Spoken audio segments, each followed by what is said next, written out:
9 novembre 1923. Un homme tente de s'emparer du pouvoir par un putsch à la Burger Brau Keller, une brasserie de Munich, où le chef du gouvernement de Bavière tient un meeting. Relativement bien implanté en Bavière, mais mal représenté ailleurs en Allemagne, le NSDAP, groupuscule parmi d'autres de la nébuleuse ethno-nationaliste, projette ainsi de prendre le pouvoir dans ce land. Sur le modèle de la marche sur Rome, qui a permis à Mussolini de prendre le pouvoir en Italie en 1922, il entend ensuite gagner Berlin pour y installer une coalition völkisch du nom de ce mouvement politique et intellectuel prônant l'unification des peuples germaniques. En 1919, à 30 ans, c'est ce même homme sans diplôme et sans expérience politique qui rejoint le DAP, le Parti ouvrier allemand. Il le rebaptise en février 1920 NSDAP, le Parti ouvrier allemand national-socialiste. Le parti nazi est né. Ce mouvement d'extrême droite, antisémite et ethno-nationaliste, suscite peu d'engouement au début des années 1920. Pourtant, en 13 années, le NSDAP et Adolf Hitler vont se hisser à la tête d'une des plus grandes puissances d'Europe. Alors comment Hitler est-il devenu le Führer, le guide de l'Allemagne, et comment le NSDAP, ce groupuscule, est-il devenu le parti dominant du Troisième Reich?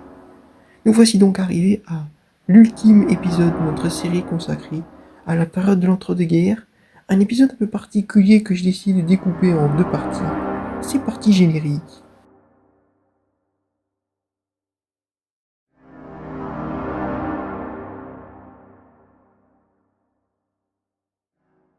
La Première Guerre mondiale a entraîné la disparition du Deuxième Reich et la naissance d'un nouveau régime, puisqu'en 1919, la constitution adoptée à Weimar fait de l'Allemagne une république et une démocratie parlementaire.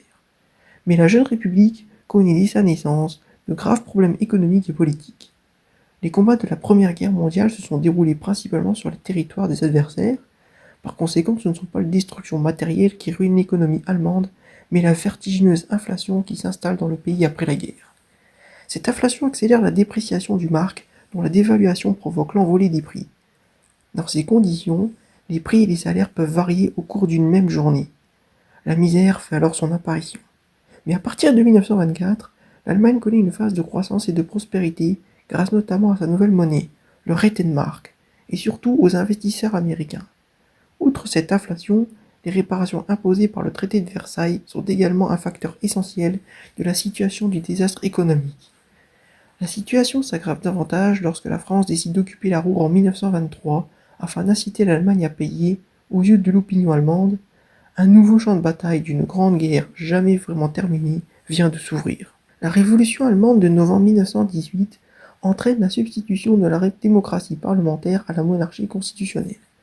Pendant toute son existence, la République de Weimar, dénommée ainsi d'après le lieu de promulgation de sa constitution, subira d'incessantes épreuves intérieures et extérieures. Dès le départ, ses partisans devront résister aux assauts des forces radicales de gauche et de droite au sein et en dehors du Parlement. Élu pour 4 ans par législature, le Reichstag est l'organe constitutionnel central du pouvoir législatif de la République de Weimar.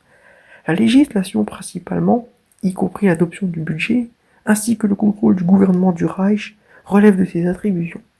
Il organise son travail par un système de commissions permanentes. Le chancelier du Reich, nommé par le président du Reich, et non pas par le Reichstag, est tributaire de la confiance du Reichstag dans l'exercice de ses fonctions. Sous le régime constitutionnel de Weimar, le président du Reich est directement élu par le peuple et doté de pouvoirs étendus pour faire contrepoids au Reichstag. En sa qualité de chef de l'État, il dispose notamment du droit de dissoudre le Reichstag, et ce, en cas de péril pour la sécurité publique, du pouvoir de décréter l'état d'exception et d'édicter des décrets d'urgence ayant le caractère de loi. Le scrutin majoritaire existant sera remplacé par la proportionnelle dès le début de la République, tandis que le droit de vote et d'éligibilité sera pour la première fois accordé aux femmes. Par ailleurs, la majorité électorale sera ramenée de 25 à 20 ans. Les partis de la République de Weimar, même si quelques-uns ont été nouvellement créés, constituent un système d'une étonnante continuité par rapport à l'Empire allemand. Le Parti social-démocrate d'Allemagne, ou SPD, ancré dans le monde ouvrier, est la première force politique de 1919 à 1932. Plusieurs chanceliers du Reich sortiront de ses rangs, de même que le premier président du Reich de 1919 à 1925, Friedrich Ebert. Mais le SPD est souvent dans l'opposition. Le parti du centre se pose en représentant politique des intérêts de la population catholique.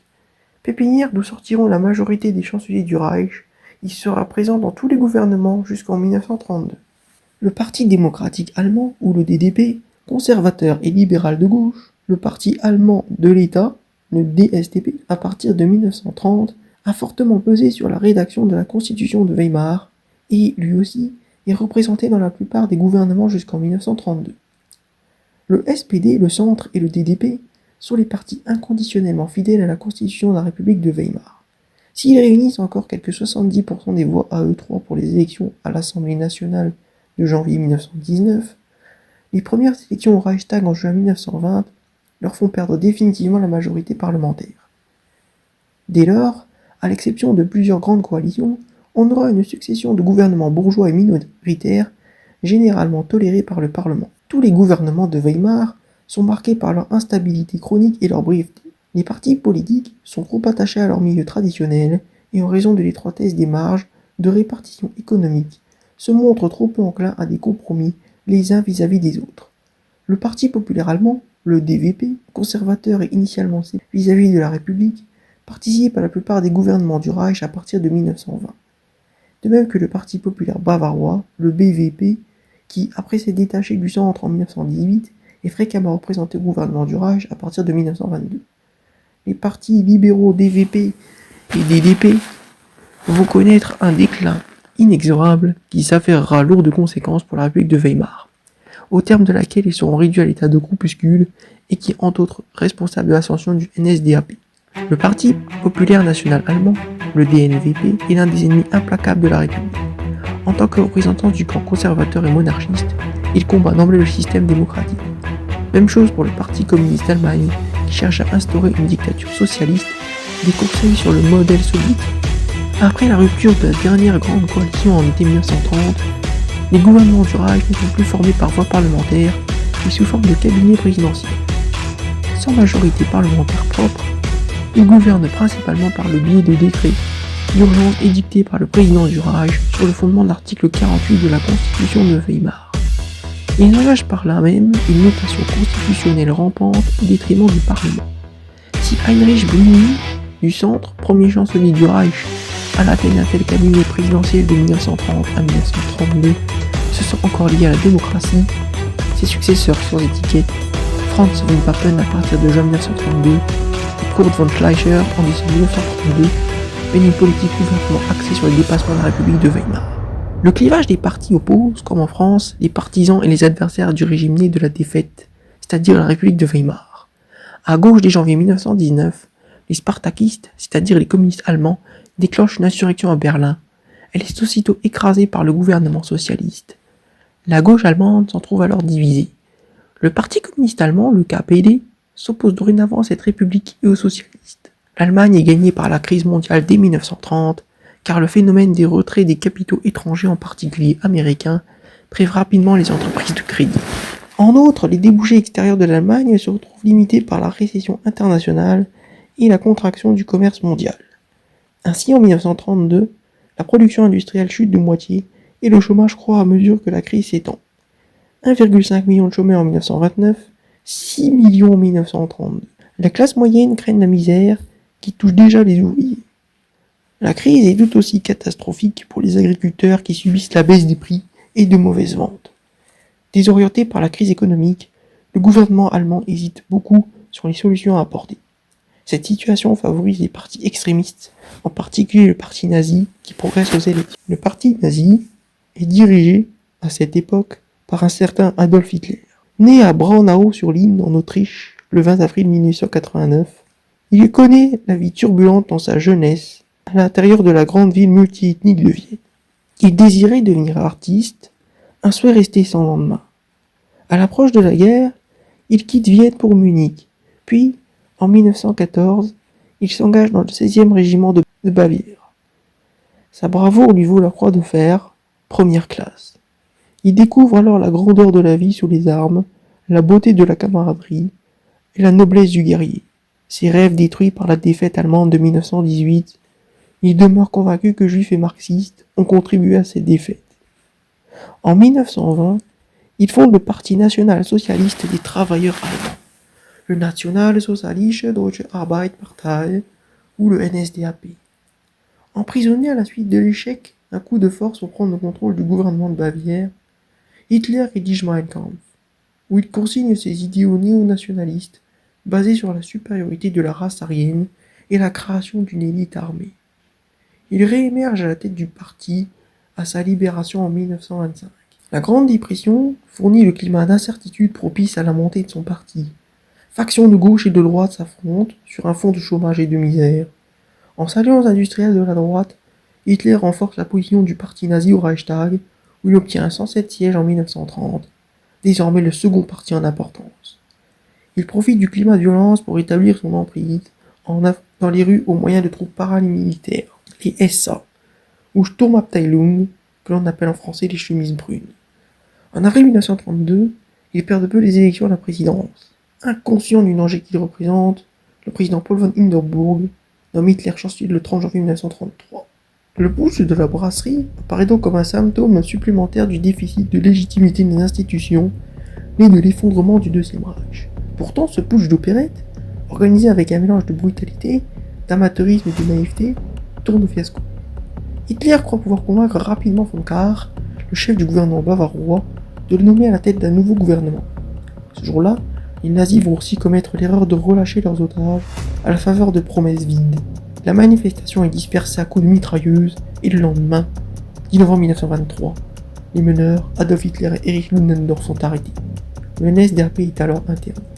En 1923, Hitler fait de son procès pour haute trahison de tribune qui lui procure une audience enfin nationale.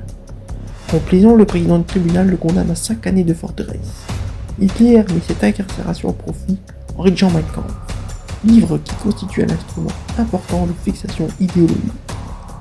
À partir de 1924, dans sa cellule, Hitler écrit Mein Kampf, Mon combat. Un essai dans lequel il expose son plan politique pour relever l'Allemagne, sorti vaincu de la Grande Guerre. Cet homme, profondément antisémite, développe sa vision du monde et des relations internationales. Son objectif, créer le Troisième Reich, un grand empire qui durerait 1000 années et rassemblerait tous les germanophones d'Europe. Libéré en décembre 1924, avant la fin de sa peine, Hitler reprend rapidement la main sur le parti et en change la stratégie. Il ne s'agit plus de prendre le pouvoir par les armes et la force, mais bien par des voies légales. Le calcul est brutal et simple, il s'agit de profiter des avantages que la démocratie apporte pour la pénétrer et la tuer de l'intérieur. Le parti se restructure sur la houlette d'Hitler et met en pratique une nouvelle stratégie légaliste.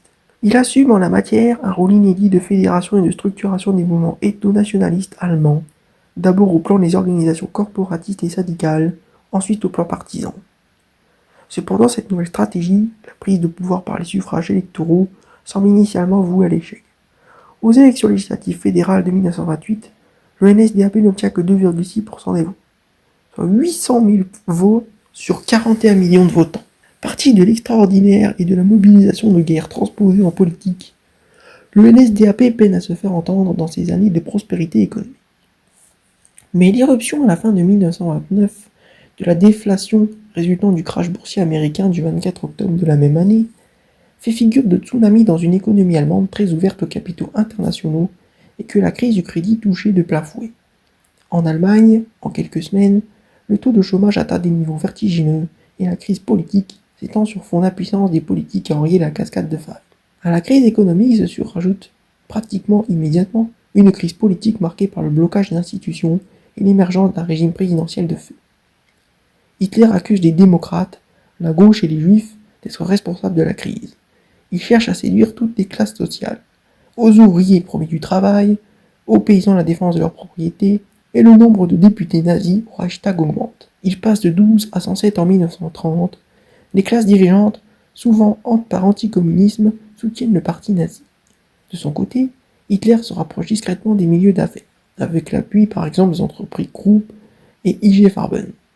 Dans ce contexte, dès le début des années 1930, les adhésions au NSDAP explosent, quintuplant en l'espace d'une année, après la victoire électorale de septembre 1930, ce sont 25 000 nouveaux adhérents qui, chaque mois, se bousculent pour rejoindre les cohortes brunes. À partir de 1929, le parti nazi s'assure progressivement le contrôle de la rue, par l'intermédiaire de la SA, la fameuse section d'assaut, formation paramilitaire du parti, qui multiplie les rixes du grande violence contre des organisations de gauche, répandant une atmosphère de guerre civile dans le pays. Non seulement le NSDAP s'installe dans le paysage politique, devenant à partir de début 1932 la première force politique du pays, mais il draine désormais une frange de plus en plus importante des jeunes élites nationalistes. Celles-ci sont maintenant convaincues par l'efficience de la stratégie légaliste du parti. La conquête de l'Allemagne, ainsi, s'opère à la fois par la masse et les élites. Le glissement à droite progressif du paysage politique résulte d'un phénomène d'accoutumance et d'acclimatation des élites politiques, un mouvement qui combine désormais un caractère plébéien à une façade respectable. L'adhésion de jeunes militants, issus des mondes universitaires, lui apporte respectabilité, compétences administratives et capacité à gouverner. C'est donc sur 3 plans que le parti nazi sera incontournable dans l'Allemagne de la crise. Auprès des masses et dans la rue, les SA et les membres du parti brisent les bastions ouvriers communistes et sociaux-démocrates et rendent leur présence de plus en plus visible et dominante. Dans le salon des élites, les jeunes ethno-nationalistes, fraîchement recrutés par le syndicalisme, étudiants nazis ou la SS, la garde personnelle de Hitler fondée en 1925 est devenue une police militarisée, estompent au moins partiellement l'image d'épouvantail plébéien qu'assumait le parti. Dans les urnes et les élections de 1932 font du NSDAP le premier parti d'Allemagne, un acteur incontournable.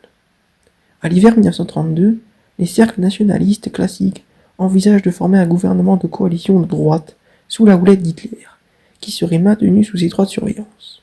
Le 30 janvier 1933, après d'âpres négociations, le vieux président Paul von Hindenburg signe l'acte de nomination d'Adolf Hitler au poste de chancelier.